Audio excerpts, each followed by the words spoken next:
ο Θεός να μας λυπηθεί και να μας προστατεύσει από τους αδελφούς μας και από τους φίλους μας. Τους εχθρούς μας τους βλέπουμε και προστατευόμαστε και οι ίδιοι. Οι επικίνδυνοι είναι αυτοί που νομίζουμε ότι είναι φίλοι και αδελφοί και χριστιανοί και ορθόδοξοι.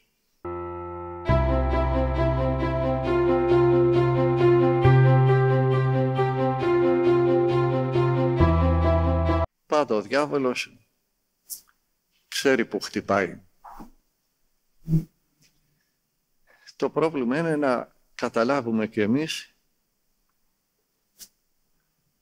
ότι πρέπει να βοηθάμε αυτούς τους ανθρώπους, γιατί σαν άνθρωποι χρειάζονται και εκείνοι άνθρωπο. Όσο Άγιος και να είναι κανείς, θυμάμαι τον Παπά Εφραίμ τον Κατουνακιώτη που έλεγε είχε απομονωθεί τόσο πολύ, είχα τόσο πολύ καιρό να δω άνθρωπο που τελικά πήγα στην άκρη στα βράχια και καθόμουνα με το χέρι κάτω από το σαγόνι και περίμενα ώρες να περάσει κάτω χαμηλά στη θάλασσα το καΐκι για να δω ανθρώπους να κινούνται απάνω του. Για να δω ανθρώπους. Φανταστείτε τώρα αν άνθρωποι τέτοιας αγιότητος έχουν ανάγκη από την ανθρώπινη παρουσία, πόσο πολύ περισσότερο όσοι δεν έχουν φτάσει σε αυτά τα μέτρα αγιότητος. Τώρα για τον γέροντα Εφραίμ, ό,τι και να πούμε, λίγα θα είναι, ποτέ δεν θα υποθούν όλα και καλύτερα να μην μαθευτούν όλα. Τι τράβηξαν αυτοί οι Άγιοι.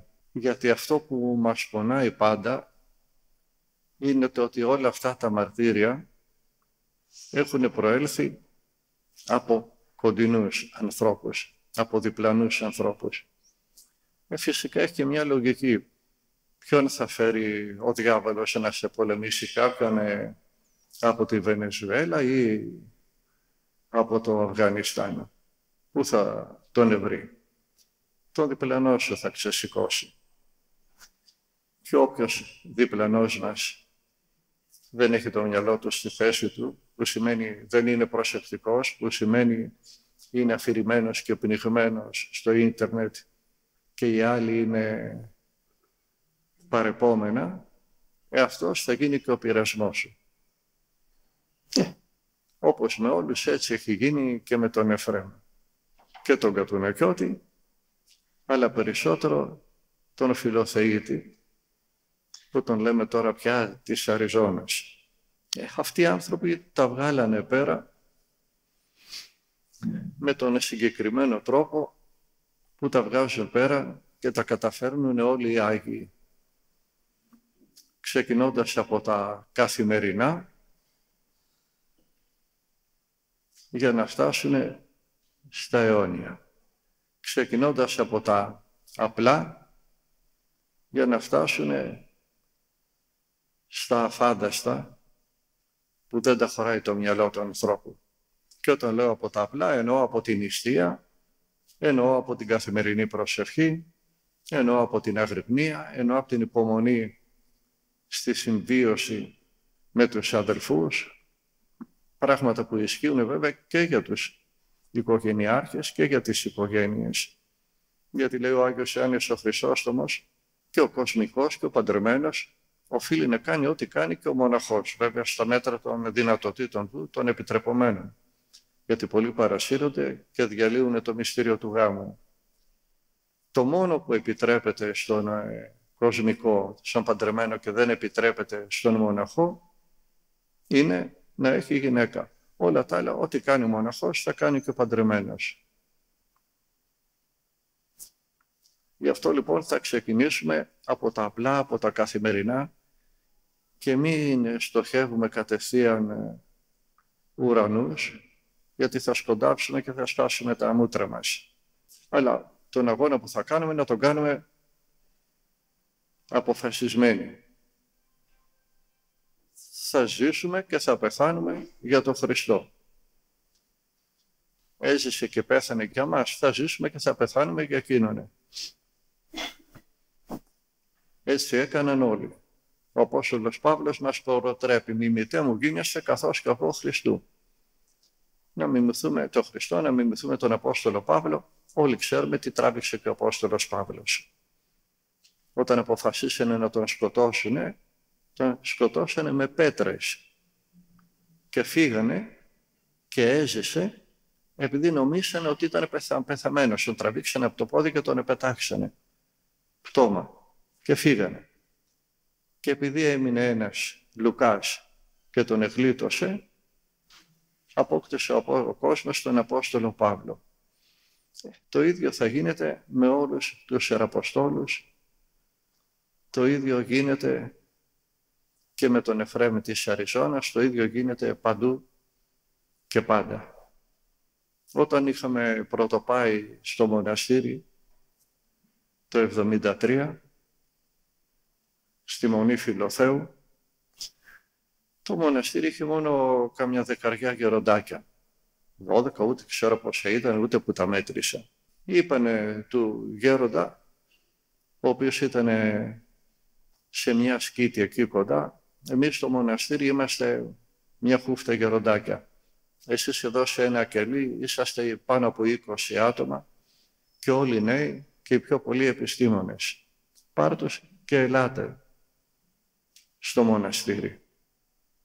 Τους πήρε ο γέροντας, πήγανε Φιλοθέου. Το τι τραβήξανε δεν λέγεται. Το μικρότερο από τα γεροντάκια ήταν 70 χρονών. Οι άλλοι ήταν οι μεγαλύτεροι, οι μεγάλοι. Ο 70 ήταν ο νέος. Το μοναστήρι εγκαταλελειμμένο.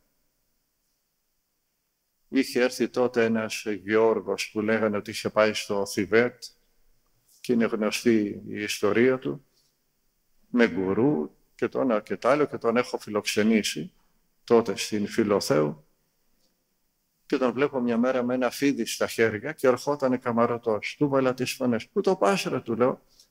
Πώς το πιάσες ζωντανό το φίδι. Α, λέει, έμαθα στο Θιβέτ και πώς να πιάνω φίδια. Ο Θεός και η ψυχή του. Φίδια στους διαδρόμους του μοναστηριού. Να φανταστείτε τι εγκατάλειψη. Οι καμάρες από τις οποίες ξεκινάγαν οι σκάλες για να μπουν μέσα στο μοναστήρι δεν είχαν πόρτες. Έβρεχε και όλο το μοναστήρι μέσα γέμιζε νερά. Στον 4ο όροφο κρέμακα κορνίζες στους διαδρόμους και πίσω από τις κορνίζες έτρεχε η υγρασία σαν βροχή. Μου σκεύανε όλα τα κάδρα που έβαζα. Εγώ είχα πάρει ένα κελί το οποίο είχε ξύλινο πάτωμα, αλλά τα σανίδια του δεν ενωνόντουσαν, απήχε το ένα από το άλλο. Και κοίταζε μέσα από τα σανίδια και έβλεπα από κάτω την αποθήκη με τα ξύλα, η οποία είχε μια τεράστια καμαρωτή πόρτα, που υπήρχε μόνο η καμάρα, η πόρτα δεν υπήρχε. Οπότε το χειμώνα έμπαινε χιόνι στην αποθήκη, έβλεπα εγώ από πάνω τα ξύλα χιονισμένα και ήταν σαν να κοιμόμουν πάνω σε μια σκάρα πάνω στο χιόνι.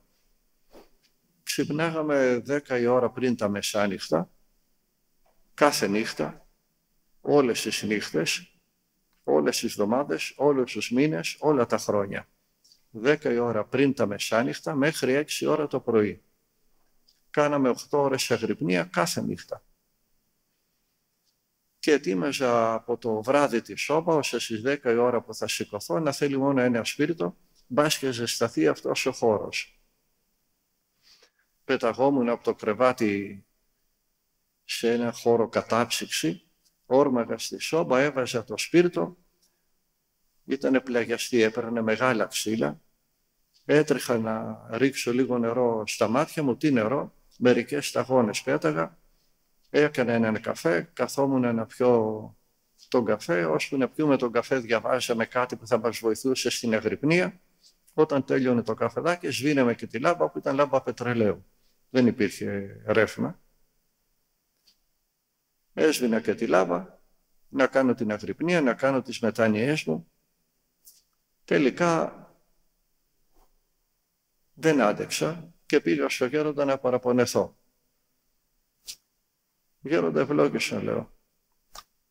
Όταν ξυπνάω τη νύχτα και απλώνω το χαλί κάτω να κάνω τις μετάνοιές μου, το χαλί κυματίζει σαν αυτό το Αλαντίνι στις 1001 νύχτες. Και εγώ απάνω παρασταίνω το τζίνι. Δεν τολμώ να πατήσω κάτω, λέω. Έμπαινε ο αέρας σαν μαχαίρια. Και τελικά του λέω, τραβάω το τραπέζι δίπλα στο κρεβάτι, από το κρεβάτι πηδάω πάνω στο τραπέζι και αρχίζω να κάνω μετάνοιες απάνω στο τραπέζι.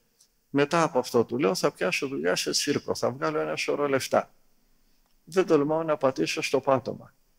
Με κοιτάζει με θαυμασμό και μου λέει, έχεις και πάτωμα? Όχι, λέω, τι θέλω και μιλάω. Τι θέλω και μιλάω.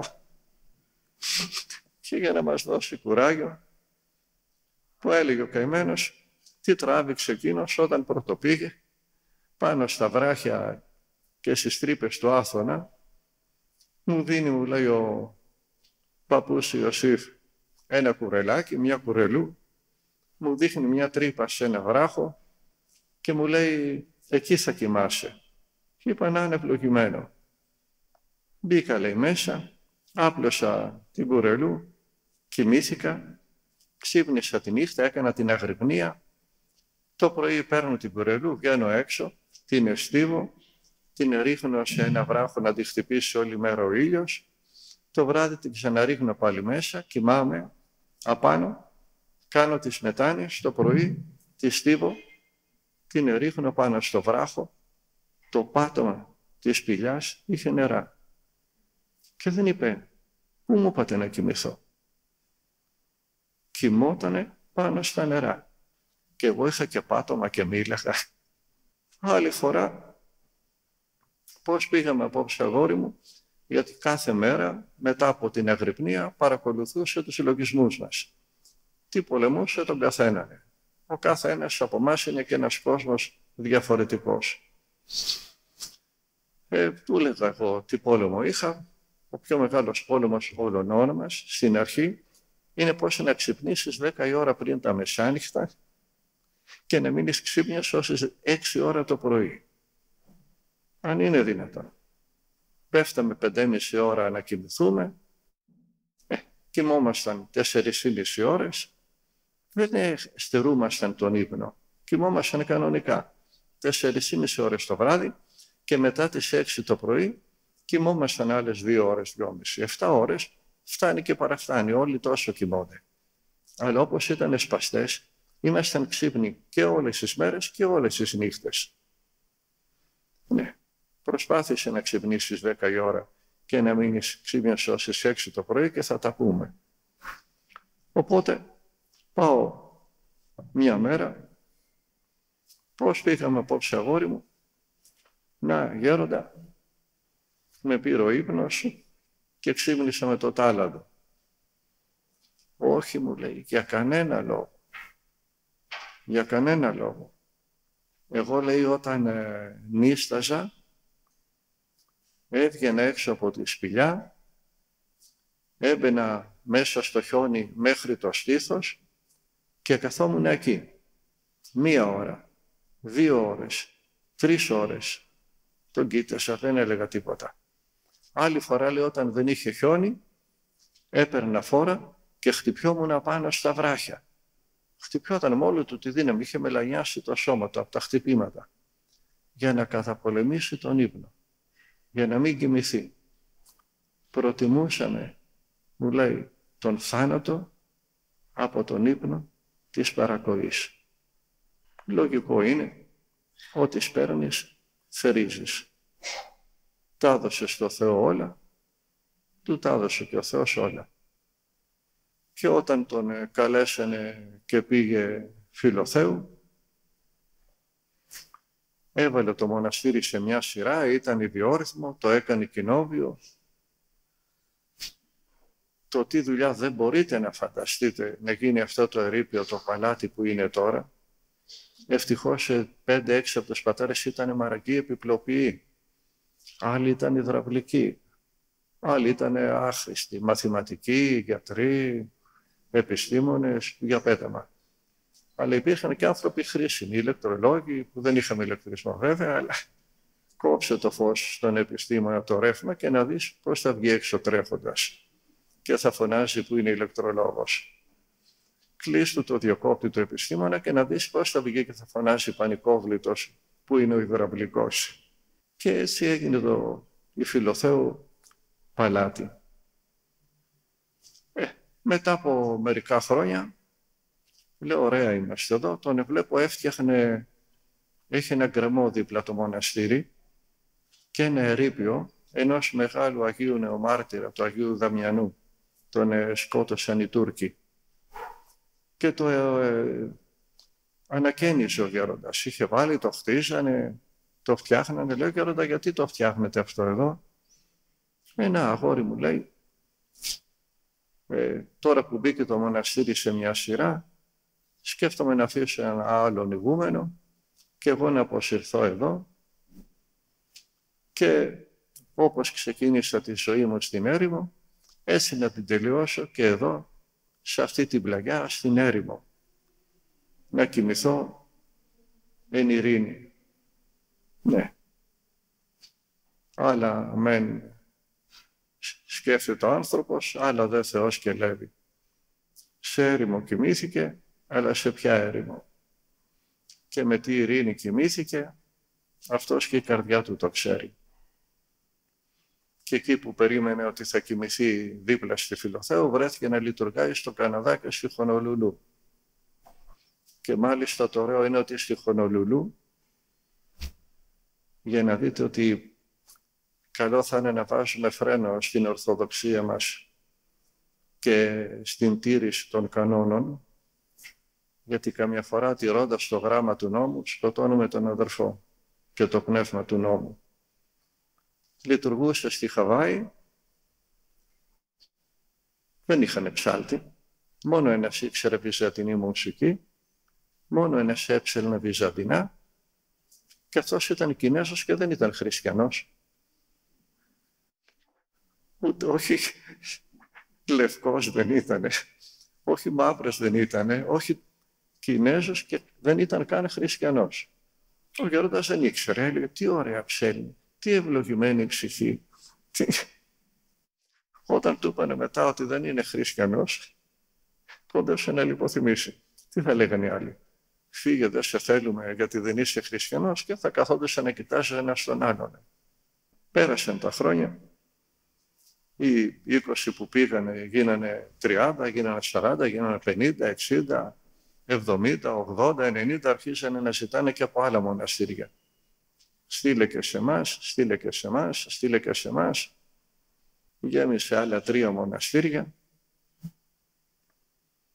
Αλλά το θέμα είναι ότι ήδη είχε αρχίσει να αγιάζει από αυτά που το κάναμε εμείς τα καλογέρια του.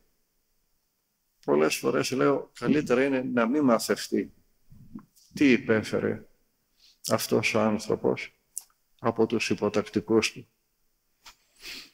Αλλά μετά λέω ότι κάποτε αυτά θα πρέπει να μαθευτούν, γιατί αλλιώς δεν θα μαθευτεί ποτέ τι απίστευτη αγάπη είχε αυτός ο άνθρωπος. Ακατανόητη αγάπη. Πέρα από κάθε λογικό αγάπη. Το τι πόλεμο, το τι τράβηξε, δεν λέγεται. Η Φιλοθέου είναι μοναστήριο ορεινό, πάνω στα βουνά. Ώρες από τις Καρύες με τους δρόμους πριν 50 χρόνια. Και να είναι ένας άλλος ηγούμενος της διανόησης και της κουλτούρας και να ορίεται τι τα θέλουνε τα μοναστήρια, τα φορτηγά. Τι δουλειά είχε ένα φορτηγό στο Άγιον Όρος. Παίρναγε το φορτηγό από περιοχή που ανήκε σε αυτό το μοναστήρι και είχε μια γέφυρα. Και το μοναστήρι το δικό του είναι στην παραλία. Δεν είχε ανάγκη. Θα ανατινάξω τη γέφυρα. Να μείνει το αυτοκίνητο Καριές και αυτοί να μείνουν στη Φιλοθέου. Το τι τραβήξαμε από αυτόν τον ηγούμενο δεν λέγεται. Το τι διασυρμό, το τι γελιοποίηση, το τι κατηγορίες. Και όταν πήρε και αυτό στα πάνω του, απόκτησε 5 αυτοκίνητα. Ο Θεός να λυπηθεί όλους εκείνους που τον αγαπάνε και αγωνίζονται για την αγάπη του. Γιατί πολλοί βλέπουμε τον χώρο της Εκκλησίας με τα μυαλά που κουβαλάμε. Και ανάλογα με τα μυαλά μας λειτουργούν και οι αισθήσεις μας. Γιατί δεν βλέπουν τα μάτια, το μυαλό βλέπει. Νους ωρά και νους ακούει. Μια φορά έπρεπε να έρθει ένα γεροντάκι 85-90 χρονών, είχε πάει Θεσσαλονίκη και έκανε εγχείρηση. Το αυτοκίνητο το είχαμε στείλει έξω στον κόσμο και ήρθε το καημένο το παπουλάκι πάνω σε μουλάρι να πηγαίνει προς πίσω πάνω στο Σαμάρι επί 4 ώρες, ώσπου να έρθει από τις Καριές, από τα καλντερίμια, από κατηφόρες, από γκρεμούς, από...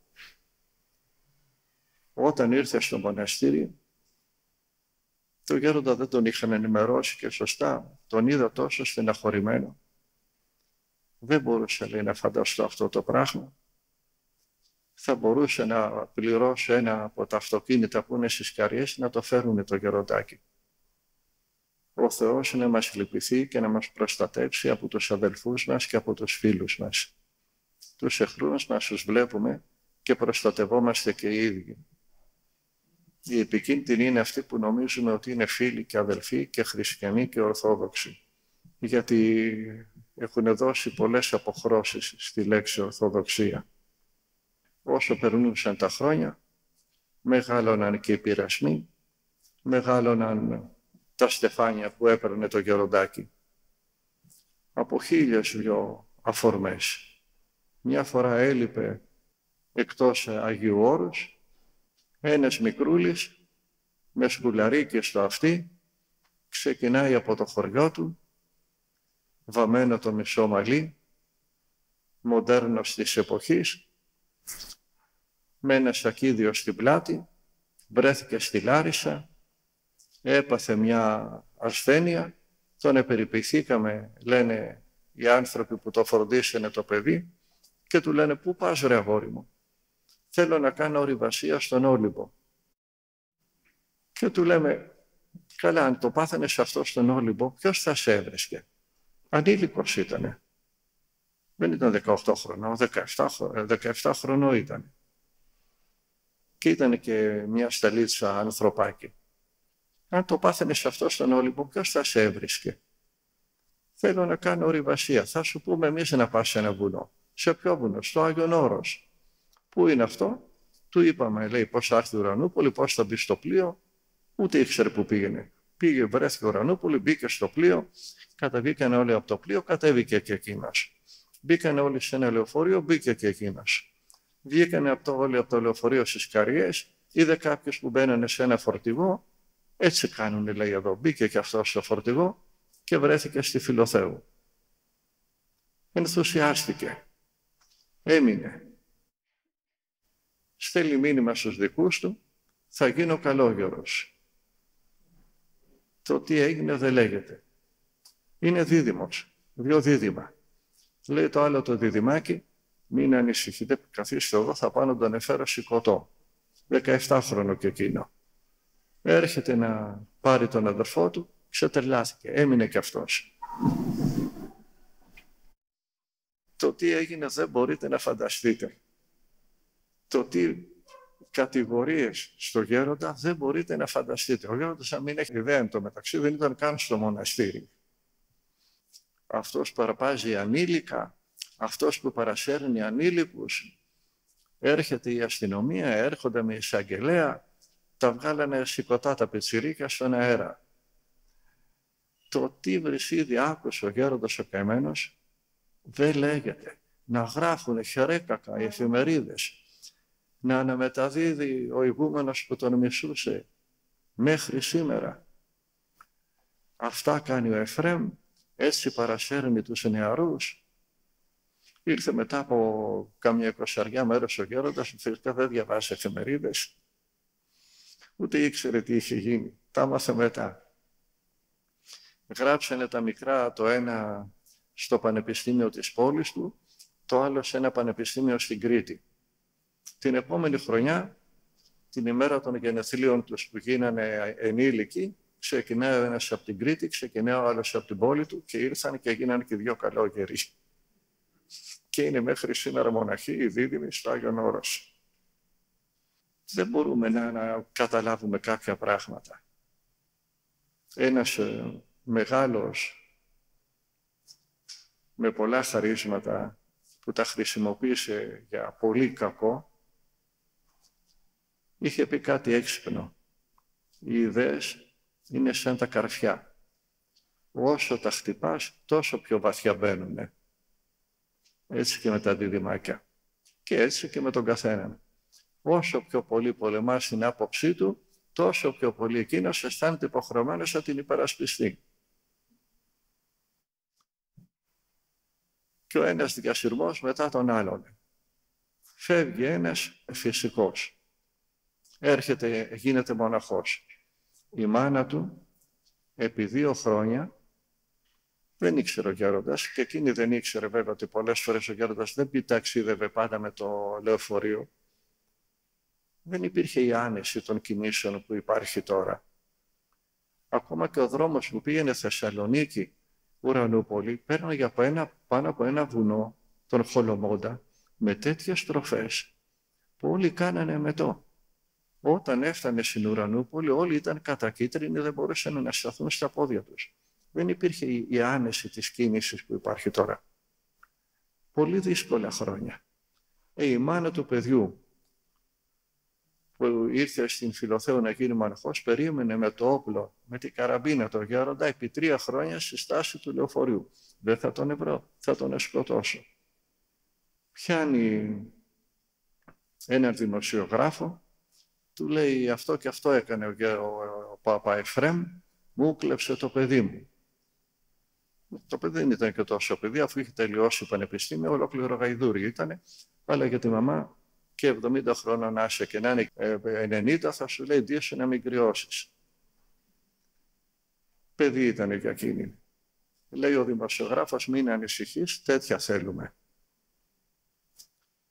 Πάει σε ένα φωτογραφείο, κάνουν ένα φωτομοντάζ, παίρνουν μια εικόνα με όργια, γυμνοί άντρες και γυναίκες, από ένα κεφάλι βγάζουν το κεφάλι του που έκανε ό,τι έκανε και βάλαν το κεφάλι του γέροντα. Φωτομοντάζ βέβαια της εποχής εκείνης. Το πάνε σε ένα συγκεκριμένο δημοσιογράφο βορειοελλαδίτικης εφημερίδας, το παίρνει εκείνος, κοιτάζει, τέτοια θέλουμε, λέει, αν έχεις κι άλλα φέρε μου. Δεν έχω, λέει, και αυτή έκανα μέρες να τη φτιάξω. Θα πουλήσει η εφημερίδα μου, εγώ στα φύλλα δεν πούλησε ποτέ, λέει ο δημοσιογράφος. Παίρνει τη φωτογραφία με τον γέροντα στα όργια και τη φέρνει στο γέροντα. Ήτανε πνευματικό παιδί του γέροντα. Ο γέροντα λέει, κοιτάξτε τι φτιάχνουνε για εσάς. Σταυροκοπιόταν ο γέροντας. Άστα παιδάκι μου, λέει, πέταρθε. Το τι έχει τραβήξει δεν μπορεί να τα φανταστεί ο άνθρωπος. Και από τα καλογέρια του και από τους άλλους. Έκανε τα μοναστήρια που έκανε, το ότι έχει ακούσει και από τις καλογριές μέχρι σήμερα. Δεν λέγεται. Δεν λέγεται. Φαίνεται αυτή είναι η μοίρα του κάθε Αγίου. Έρχεται η ώρα της ασθένειας, αρρωσταίνει, μια πολύ άσχημη αρρώστια στο πόδι του, δεν μπορούσαν να κάνουν τίποτα, υπέφερε πάρα πολύ, τον πήγανε σηκωτό με το αεροπλάνο στην Αμερική. Το τι γράφανε εναντίον του οι εφημερίδες εκεί δεν μπορείτε να φανταστείτε. Έχουν φυλαχτεί αυτά τα φύλλα αυτών των εφημερίδων. Ακόμα δεν τον εξέρανε. Μου λέει κάποιος, καρδιοχειρούργος, γέροντα, η αχείριση στο πόδι κράτησε 6 ώρες. Μάθανε ποιος είχε πάει στην Αμερική να γίνει λαοπλημμύρα. Μου λέει ο άνθρωπος, περιμένανε με τις ώρες ουρές ακόμα και κάτω από τη βροχή με τις ομπρέλες. Και λέω, είχε χρόνο και εξομολογούσε τόσο κόσμο. Τι να εξομολογήσει, γέροντα, λέει, αστειεύεστε. Να φιλήσουν το χέρι του, να πάρουν την ευχή του και να φύγουν. Χιλιάδες. Ήρθε πάλι στη Φιλοθέου με το αεροπλάνο, επέστρεψε. Είχε πάθει σοκ το καημένο το γεροντάκι. Δεν ήξερε καν αν υπάρχει η Αμερική. Και είδε μια Ελλάδα εκτός Ελλάδος.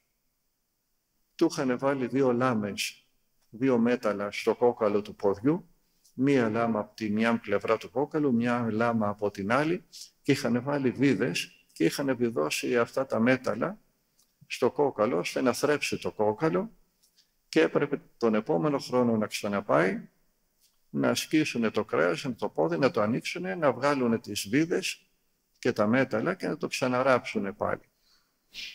Ένα βασανιστήριο αναφορετημένο. Την επόμενη χρονιά ξαναπήγε. Κάνανε όλη αυτή τη μαρτυρική επέμβαση να βρίζουν οι εφημερίδες, να τον ευρίζουν. Ο απατεώνας λέει ότι έκανε εγχείρηση. Δεν έκανε καμιά εγχείρηση.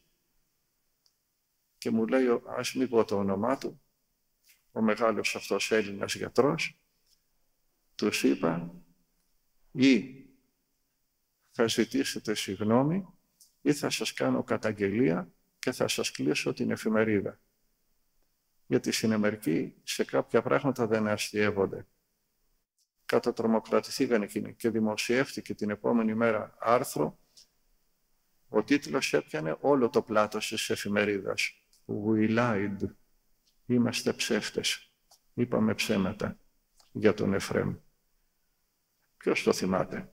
Αυτοί που έχουν κρατήσει τις εφημερίδες. Και έτσι, από ένα μαρτύριο, από μια αρρώστια, από κάτι τόσο κακό, δημιουργήθηκαν 20 μοναστήρια στην Αμερική. Βλέπετε πόσο ο Θεός χρησιμοποιεί δρόμους που το ανθρώπινο μυαλό δεν μπορεί να τους καταλάβει. Αν δεν είχε αρρωστήσει ποτέ, δεν θα είχαν γίνει στην Αμερική 20 μοναστήρια ποτέ. Το μίσος συνεχίζεται ακόμα. Θυμάμαι αυτό που λέει ο Άγιος Ιουστίνος Πόποβιτς, ότι οι Άγιοι είναι ο Χριστός παρατηνόμενος εις τους αιώνας. Οι Άγιοι είναι το σώμα του Χριστού μέχρι σήμερα. Και όλοι οι χριστιανοί, αλλά οι Άγιοι στην πιο φανερή μορφή του. Ό,τι γινόταν με τον Χριστό, γίνεται και με τις εικόνες του. Γιατί λέει ο Πιλάτος ότι ήδη κατάλαβε, αλλού λέει εγίνωσκεν, ότι διαφθόνο παρέδωκαν αυτόν. Από το φθόνο τους, από τη ζήλια τους. Ο φθόνος άπτεται και των τελείων, λέει ένας μεγάλος Άγιος. Και αν και οι τέλειοι μπορεί να πέσουν στο φθόνο, πόσο μάλλον όλοι εκείνοι και όλοι εμείς που πολύ απέχουμε από την τελειότητα. Και από το φθόνο αυτών των ανθρώπων, το τι τράβηξε δεν λέγεται. Δεν τα χωράει το μυαλό του ανθρώπου. Και μου λέει ένας καθηγητής πανεπιστημίου, το συναξάρι αυτού του ανθρώπου θα γραφτεί από την επόμενη γενιά, όταν θα έχουν πεθάνει οι σημερινοί δολοφόνοι του, αυτοί που τον εσταύρωσαν. Και έχω μάθει απίστευτα πράγματα, πέρα από κάθε λογική. Πέρα από κάθε λογική. Και αυτός να είναι πάντα γεμάτος αγάπη. Γεμάτος αγάπη. Γεμάτος γλυκύτητα. Να μην πει όχι ποτέ κακό λόγο για κανέναν. Ούτε ανέφερε ποτέ το όνομα άλλου στα χείλη του. Και όταν έμαθα κάτι απίστευτα πράγματα από ένα μεγάλο δυνατό πρόσωπο της Αμερικής να ουρλιάζει, θα σου πάρω το διαβατήριο, παπά, να μην ξαναπατήσεις ποτέ στην Αμερική, να πεθάνεις και να σε θάψουνε στην Ελλάδα. Όσο είμαι εγώ, μοναστήρι δεν πρόκειται να κάνεις. Και όσο ήταν εκείνος και ήρθε η ώρα που έφυγε, είχαν γίνει 7 μοναστήρια. όντως εκείνου ακόμα εκεί. Τι είναι αυτό που μας τυφλώνει και δεν βλέπουμε την αγιότητα των Αγίων? Το ίδιο πράγμα πάντα. Το ότι δεν μετέχουμε της αγιότητας. Ένας που αγωνίζεται πνευματικά αναγνωρίζει τον Άγιο. Ό,τι γινότανε τα χρόνια του Χριστού. Έπρεπε ο Χριστός να πάει κάπου, περνάει από τη Σαμάρια, είχαν τον τίμιο πρόδρομο βάλει φυλακή, προσπάθησε να αποφύγει και δεν πήγε από σύντομο δρόμο, πέρασε από τη Σαμάρια, συναντάει τη Σαμαρίτιδα. Οι Σαμαρίτες δεν ήταν ντόπιοι εκεί γηγενείς, τους είχαν φέρει, κάνανε μετικεσίες, όπως γίνεται και τώρα κάποιο γειτονικό κράτος που βαλάει κατοίκους του δικού του κράτους σε ένα δικό μας νησί για να παρουσιάσει πληθυσμό δικό του στο νησί. Το ίδιο γινόταν από π.Χ. Φέρανε οι Βαβυλώνοι όλοι αυτοί εκεί ανθρώπους δικούς τους στα μέρη της Παλαιστίνης, του Ισραήλ, γιατί είχαν πάρει τους Ισραηλίτες στην Ανατολή. Αυτοί οι άνθρωποι τώρα εκεί 7 αιώνες, 700 χρόνια ήταν πια ντόπιοι. Είχαν δεχτεί και την Πεντάτευχο και περιμένανε και αυτοί τον Μεσσία. Αλλά οι Εβραίοι, οι Ιουδαίοι, οι ντόπιοι εκεί δεν τους χωνεύανε, τους Σαμαρίτες. Και γίνεται η συζήτηση στο πηγάδι με τη Σαμαρίτιδα που τη συζήτησε νερό. Και εκείνη τον αναγνωρίζει για Θεό αληθινό, για τον Μεσσία, και τρέχει και φωνάζει και τους άλλους, ελάτε βρήκαμε τον Μεσσία. Και είναι το παράδοξο που συμβαίνει πάντα. Αυτόν που η θρησκευτική ηγεσία αυτής της εποχής τον απέρριπτε, οι υψηλά ιστάμενοι στην ιεραρχία αυτής της εποχής τον απέρριπταν, αυτόν τον άνθρωπο οι ταπεινοί και οι καταφρονεμένοι καταλάβανε ότι δεν είχαν μπροστά τους έναν άνθρωπο, αλλά έναν θεάνθρωπο. Αυτόν που απέρριψαν οι θρησκευτικοί ηγέτες, τον αγκάλιασαν οι φτωχοί, οι απλοί άνθρωποι. Αυτοί τον αναγνώρισαν ποιος ήτανε. Το ίδιο γίνεται μέχρι τώρα. Αυτοί που βρίζανε τον Εφραίμ, που κατακρίνανε τον Εφραίμ, που θάβανε τον Εφραίμ, οι υψηλά ιστάμενοι. Έχω τη φωτογραφία ενός κυρίου ευτραφούς Ροδομάγουλου με μια χρυσή καδένα. Ποιος ξέρει τι βραβείο και τι μετάλλιο είναι αυτό, να τη φοράει καμαρωτός και να λέει, να βρίζει το γεροντάκι το καημένο, το παπαδάκι. Χύσε μασκαράς, είναι ένας μασκαράς, μη τον πλησιάζετε, μακριά από αυτόν. Και το παπαδάκι τι να πει? Όλοι αυτοί να είναι επιστήμονες, όλοι αυτοί να είναι θεολόγοι και ο Παπαεφραίμ να μην έχει τελειώσει ούτε το δημοτικό. Σαν τον Άγιο Πορφύριο. Πού είναι όλοι αυτοί? Από όλο το μνημόσυνο αυτόν με τείχου. Δεν μπορώ να σας πω πολλά πράγματα γιατί θα φρίξετε. Εγώ απορώ πώς άντεξε. Πώς άντεξε όλο αυτό το κακό. Δεν το χωράει το μυαλό του ανθρώπου. 3 φορές προσπάθησαν να τον σκοτώσουν. 3 απόπειρες δολοφονίας. Στη μία ήταν μπροστά ένας γιατρός. Να τον πετάξουν από τα σκαλιά μιας όχι πολυκατοικίας ουρανοξύστη. Να μην βρεθεί ποτέ. Ήταν μπροστά ένας γιατρός. Όταν βγήκε αυτό το βιβλίο ο γέροντάς μου Ιωσήφ ο Ησυχαστής, που περιγράφει το τι τραβάγανε στους γκρεμούς της μικράς Αγίας Άννης, ξαναθυμήθηκα όλα αυτά που μου έλεγε. Πήγαινε κάθε χρόνο και τον έβλεπα στην Αμερική, γιατί έχω υποτακτικό έναν ο οποίος πήγε Αμερική 17 χρονών, 18 και γύρισε 55 και είπε στο γέροντα, τον οποίον είχε πνευματικό, «Γέροντα, μου δίνεται ευλογία να γίνω υποτακτικός στο γέροντα Νίκονα στη Νέα Σκήτη?» Και μου λέει, με τα 2 χέρια με σταύρωνε, στο παιδί μου θα πας, να πας. Και ήρθε, τον έκανα μοναχό, αλλά έχει αμερικάνικη υπηκότητα και επειδή έχει στην Αμερική τη σύνταξή του, τις ασφαλείες του, τις άδειες οδήγησης, πηγαίνει κάθε χρόνο και με παίρνει και εμένα. Οπότε κάθε χρόνο πήγαινα και πάω Αμερική. Και τώρα από Αμερική ήρθα. Όχι τώρα, πριν κάνα μήνα.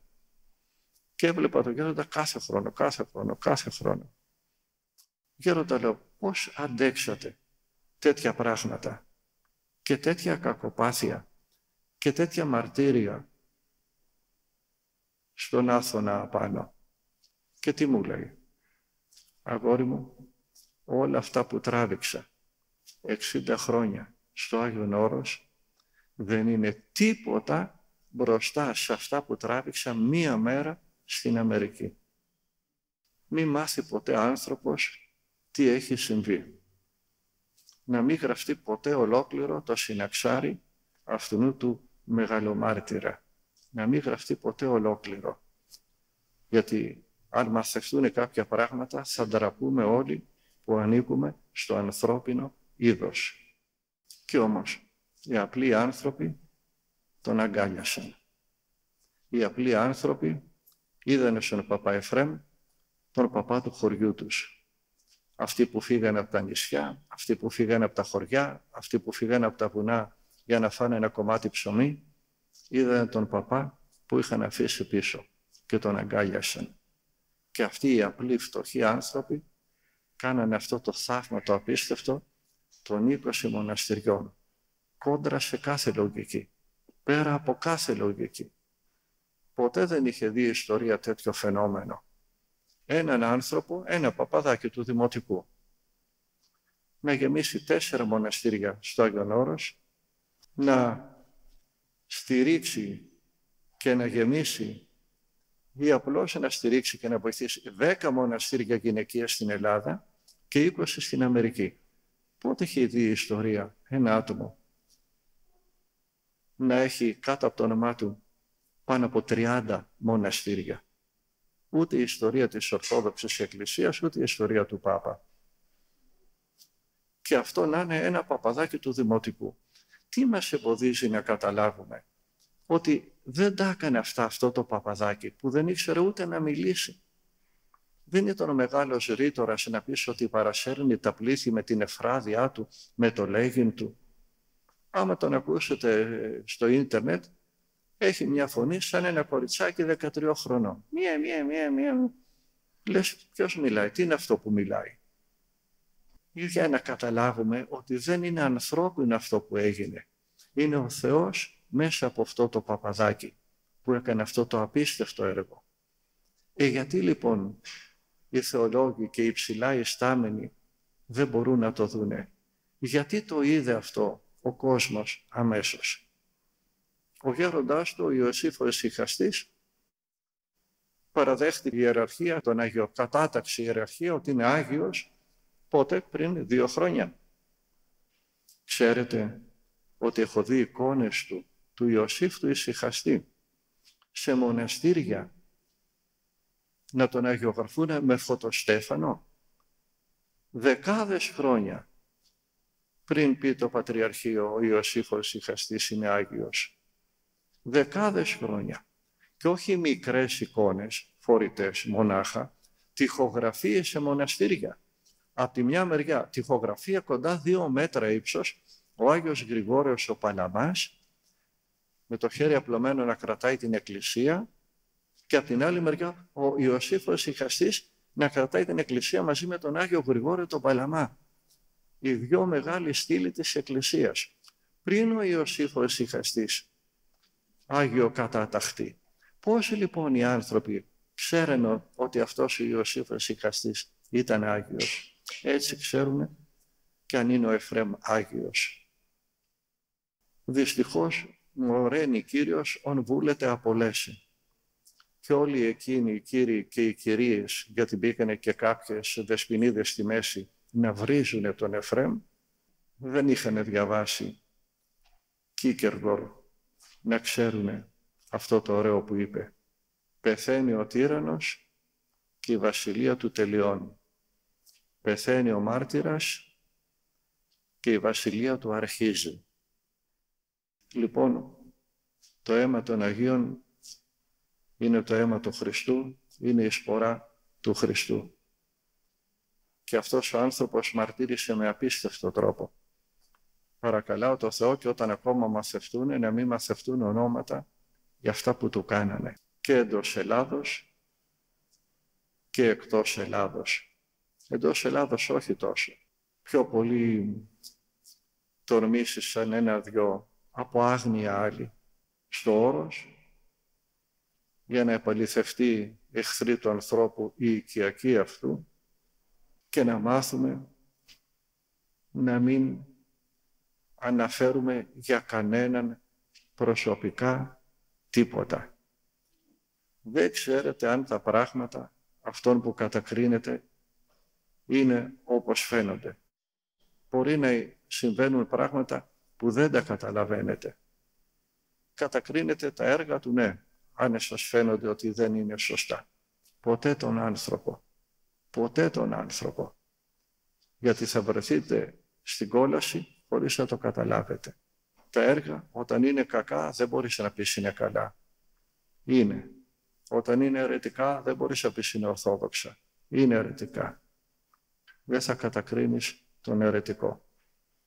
Την αίρεσή του, ναι. Η κατάκριση του αιρετικού είναι έργο συνόδων, είναι δουλειά του Θεού. Γιατί αυτόν που εσύ τον κατακρίνεις μπορεί να μετανοήσει και να σωθεί και να πάει αυτό στον παράδεισο με τη μετάνοιά του και να πας εσύ στην κόλαση που τον κατέκρινες και να χαθείς εσύ τζάμπα και βέρεσαι, χωρίς λόγο. Έτσι πέσανε έξω και με τον Εφραίμ. Σταματάω εδώ γιατί δεν έχουν τελειωμό οι ιστορίες γύρω από αυτό το ασυνήθιστο φαινόμενο στην ιστορία. Και πάλι λέω ασυνήθιστο, γιατί απρόκειτο, γιατί κατά άνθρωπον ήταν ανύπαρκτος. Σαν τον Πορφύριο, σαν τον Παΐσιο, όλοι τους αμόρφωτοι, όλοι του Δημοτικού. Ο Παπαγιώρης ο Καρσιλίδης, ο Ιάκωβος ο Τσαλίκης, όλοι οι τελευταίοι Άγιοι της Εκκλησίας μας είναι του Δημοτικού. Και πάμε μετά εμείς οι μορφωμένοι στον τάφο του αγράμματου και παρακαλάμε, Άγιοι του Θεού πρέσβε πρέπει, πες και μια κουβέντα και για μένα μπας και σωθώ. Και μυαλό δεν βάζουμε. Να δούμε ότι δεν μας σώζουν οι γνώσεις μας, οι κοσμικές. Δεν μας σώζει η σοφία του κόσμου τούτου. Αυτές εδώ οι γνώσεις, λέει ο Άγιος Ισάκος Ήρος, γίνονται δεσμά, γίνονται αλυσίδες που σε εμποδίζουν να αποκτήσεις τη γνώση του Θεού. Αυτή είναι η γνώση που λέει ο Απόστολος Παύλος, φύση, σου φουσκώνει τα μυαλά. Όχι λάθος γνώση, σωστή γνώση. Σε κάνει να μην δέχεσαι κουβέντα από κανέναν. Δεν είμαι και κανένας άσχετος, κάτι ξέρω κι εγώ. Ξεράδια, τι ξέρεις. Αφού ξέρεις, γιατί πας και παρακαλάς στον αγράμματο Άγιο για να σωθείς. Να μας φωτίσει ο καλός Θεός, να δούμε τι βρίσκεται μπροστά στα μάτια μας, γιατί δυστυχώς δεν βλέπουμε. Θα κρατήσω αυτό που είπατε, το οποίο κατά σύμπτωση ήταν η εντύπωσή μου όταν πήγαμε μαζί στο Γέροντα. Λέω, βλέποντάς τον, καταλαβαίνεις ότι ό,τι έχει γίνει δεν είναι δικό του. Όλα όσα είπε ο Γέροντας, ούτε ρήτορας, ούτε κανένας θεόρατος, έτσι επιβλητικός άνθρωπος, ανύπαρκτος θα έλεγε κανείς, αλλά η χάρη πλούσια και όλο αυτό το μεγάλο πνευματικό έργο. Δείχνει ακριβώς τον έργο Χριστού. Κρατάω αυτό από αυτά που μας είπατε, Γέροντα. Μπας και μπορέσουμε κι εμείς να λιγοστέψουμε, να μικρύνουμε για να μας μεγαλώσει ο Θεός. Γιατί όσο μεγαλώνουμε μόνοι μας, την έχουμε πατήσει. Να συμπληρώσω ένα περιστατικό που θυμήθηκα τώρα που είπατε πόσο μικρός είναι και ότι δεν είναι ρήτορας. Όταν είχε φύγει για την Αμερική, δεν μιλούσα μαζί του, τον έβλεπα κάθε χρόνο που ερχόταν φιλοθέωση. Στις αρχές ερχόταν και τον συναντούσα εκεί. Ποτέ δεν είχαμε τηλεφωνηθεί. Μια μέρα χτυπάει το τηλέφωνο, ήμουν σε δύσκολη κατάσταση, πνευματική. Είχα και τον πρώτο υποτακτικό, δεν ήθελα υποτακτικούς. Τους έδειχνα τον ένα μετά τον άλλον. Είχα τότε πνευματικό τον ηγούμενο της Αγίου Παύλου. Και μου λέει, γιατί αγόρι μου το κάνεις αυτό? Λέω, Γέροντα, ήρθα εδώ να ησυχάσω. Άλλωστε εγώ μπορώ να βοηθήσω άλλον αυτές οι ψευτοταπεινώσεις που έχουμε όλοι. Λέει, όχι αγόρι μου, πρέπει να δεχθείς υποτακτικό, γιατί δεν βοηθάει μόνο ο γέροντας στον υποτακτικό, βοηθάει και ο υποτακτικός στον γέροντα. Αυτό δεν μου είχε περάσει από το μυαλό, ότι μπορούσε κάποιος να βοηθήσει εμένα. ήμουν εγώ που θα βόηθαγα τον άλλο. Τα μυαλά που κουβαλάς. Δεν ξέρω αν το έχετε δει αυτό το έργο, μου λένε είναι πολύ ωραίο, δεν το έχω δει. Τα μυαλά που κουβαλάς. Πρέπει να το δω, να το δείτε. Ο αγγλικός τίτλος είναι Inside Out. Inside Out. Και στα ελληνικά έχει δεχτεί με τίτλο «Τα μυαλά που κουβαλάς». Και μου λένε ότι δείχνει τον πόλεμο που κάνουν οι σκέψεις μέσα στο νου μας. Θα το δω. Και έτσι δέχτηκα τον πρώτο υποτακτικό. Περνάγαμε μια δύσκολη περίοδο και δεν ήξερα τώρα πώς να τον βοηθήσω. Αρχάριος κι εγώ σαν γέροντας. Χτυπάει το τηλέφωνο, ήταν μια γυναίκα, ζητάει τον υποτακτικό μου. Λέω, η μάνα του, μήπως την είχα ακούσει και τη μάνα του ή την αδερφή του στο τηλέφωνο. Η φωνή μου φάνηκε γνωστή, μου θύμισε μια θεία μου από εδώ, από το Μενίδη, τη Μαργαρίτα. Και πήγα να ρωτήσω, θεία Μαργαρίτα, εσύ είσαι? Αλλά λέω, αν ήταν η θεία μου η Μαργαρίτα, θα ζήτα και εμένα, δεν θα ζήτα για τον υποτακτικό μου που δεν τον ξέρει. Τον εφωνάζω, πάω στην κουζίνα, του λέω, κάποια θεία σου σε θέλει. Μπορεί να είναι και η μάνα σου. Πηγαίνει, εγώ ανέβηκα πάνω στο αγιογραφείο, είναι διόρροχο το κελί. Έκανα δουλειές, κατέβαινα κάτω τρέχοντας. Τον άκουγα να μιλάει και λένε, ναι, να είναι ευλογημένο. Μάλλον, τα έμαθε τα καλοκαιρικά γρήγορα, να είναι ευλογημένο. Ανέβαινα, κατέβαινα, μιλάγανε το αρκετή ώρα. Κάποια στιγμή το έκλεισε. Μπαίνω και εγώ στην κουζίνα, αφού είχε σταματήσει να μιλάει, και μου λέει, γέροντα, ο παππούς, και εννοούσε το γέροντά μου, τον Εφραίμ. Γιατί αφού πνευματικός του πατέρας είμαι εγώ, αλλά άρα ο δικός μου πατέρας είναι παππούς του. Έτσι λέμε και εμείς τον γέροντα του γέροντά μας, τον Ιωσήφ, τον Ισυχαστή, τον λέμε ο παππούς Ιωσήφ. Και κοιτάζει ο άλλος και λέει, ποιος παππούς Ιωσήφ? Και εμείς εννοούμε τον Ιωσήφ τον Ισυχαστή, ο πατέρας του πατέρα μας.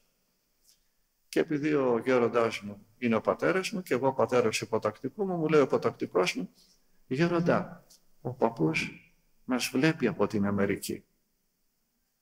Λέω, πώς του ήρθε αυτό? Ναι, βέβαια, λέω, μας βλέπει. Άγιος άνθρωπος είναι. Οι Άγιοι μας βλέπουν. Αυτός ήταν σκεφτικός. Γέροντα, πραγματικά μας βλέπει. Φυσικά, λέω, πραγματικά μας βλέπει. Αλλά τώρα πώς σου ήρθε αυτό και μου το λες στα καλά καθούμενα? Να, μου είπε, να μην στεναχωριέμαι, και ο Άγιος Δημήτριος που έκανε το θαύμα όταν ήμουνα 8 χρονών και σώθηκα από το θάνατο, θα με βοηθήσει και τώρα και να σας κάνω υπακοή και να κάνω υπομονή.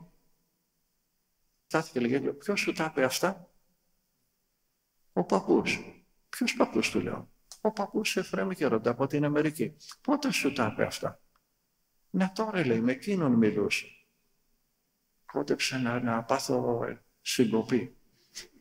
Ήταν ο γέροντάς μου, δεν τον είχα ακούσει ποτέ στο τηλέφωνο. Ευτυχώς που δεν ρώτησα, θεία Μαργαρίτα, εσείς?